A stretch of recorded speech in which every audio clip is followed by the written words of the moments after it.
আসসালামু আলাইকুম। আশা করি সবাই ভালো আছেন। আমি আলহামদুলিল্লাহ ভালো আছি। আজকে রবিবার, ছুটির দিন। তো আমাদের একটা ইফতার পার্টি আছে, সেজন্য আমরা চলে আসলাম উতা স্টেশনে। তো উতা স্টেশনে এখানে দেখেন সাইকেল কিন্তু ভাড়াতে পাওয়া যায়। যেহেতু আমরা কাছেই যাবো, এই জন্য আমাদের সাইকেলের প্রয়োজন নেই। তবে এখান থেকে সাইকেল নিয়ে যাই, একটু দূরে গেলে সাইকেল নিয়ে যাই। স্টেশন থেকে কাছেই এক দুই মিনিটের রাস্তা। আমরা উতা মসজিদে যাব। এখানে আমাদের ইফতার পার্টি, আর আজকের ইফতার পার্টিটার আয়োজন করতেছে মনির ভাই। তো ওনার আমন্ত্রণেই আমাদের এখানে আসা। তো আসার পর দেখা যায় যে 400 থেকে 450 মানুষের আয়োজন। তো অনেক কিছুর কাজ আছে, টুকটাক হেল্প করার জন্য বসে পড়লাম। তো টুকটাক কাটাকাটি করে দেখি ভিতরে আপনার রান্না হচ্ছে বিরিয়ানি, মাটন বিরিয়ানি রান্না হচ্ছে, পেঁয়াজু বা পাকোড়া যেইটা বলেন বানানো হবে। তারপর বুট, এখানে পাকিস্তানি কিছু লোক আছে, তারাও রান্নাবান্না করবে। পাকিস্তানি বাংলাদেশি দুজন মিলিয়েই রান্নাবান্নার কাজ চলতেছে।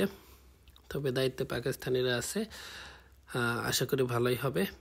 তারপর অনেক মানুষের ব্যাপার, তো সবাই এখানে আসবে একসাথে। সবচেয়ে বড় আনন্দের বিষয় হলো জাপানের মতো একটা দেশে যখন অনেকগুলো মুসলমান একসাথে আমরা দেখি, এটা আমাদের কাছে অনেক বেশি আনন্দের লাগে। তখন নিজেদের আপন আপন মনে হয় যে না, আমাদের মুসলমান অনেক আছে, বা আমরা একসাথে আছি একসাথে, বা অনেকগুলো বাংলাদেশিদের সাথে দেখা হয়। তখন নিজেকে আর একা ফিল হয় না। দেখা যায় যে বাইরের দেশে একাকিত্বটা আমরা অনেক সময় ফিল করি।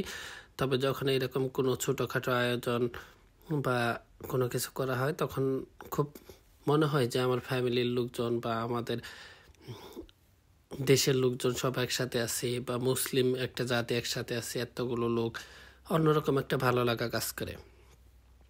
এই জন্য মনির ভাইকে আবারও ধন্যবাদ দিতে হয়, কারণ আয়োজনটা তিনি করার জন্য আমরা আবারও একসাথে হতে পারছি। এখন ইফতারের জন্য রেডি হচ্ছে।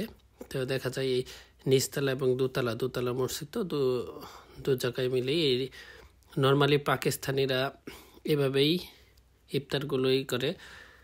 এখানে প্লেট ঝামেলা, তো দুই পাশে দুইজন করে বসে, কারণ অনেক লোক, তো প্লেট এইভাবে আয়োজন করা পসিবল না। দেখা যায় খাবার শেষে এগুলো ঘুমি হিসেবে ফেলে দেওয়া হবে পলিথিনগুলো, এজন্য সুবিধা হবে।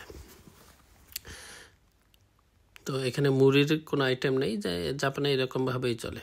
মেন কথা, সবচেয়ে আনন্দের বিষয় হলো সবাই মিলে একসাথে ইফতারি করার আনন্দটাই অন্যরকম।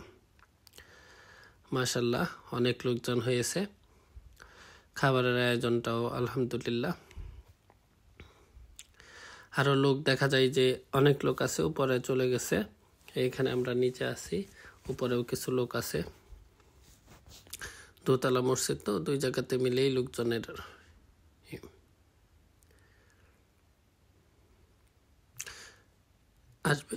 লোকজন আসবে, এই পুরাটাই লোকজন দেখা যাবে। মাশাআল্লাহ, অনেক লোকজন হয়েছে। সবাই আমাদের জন্য দোয়া করবেন, এভাবে যেন মিলেমিশে ভালোভাবে কাটাতে পারি, আর যাতে আল্লাহ পাক সবাইকে সুস্থ রাখেন।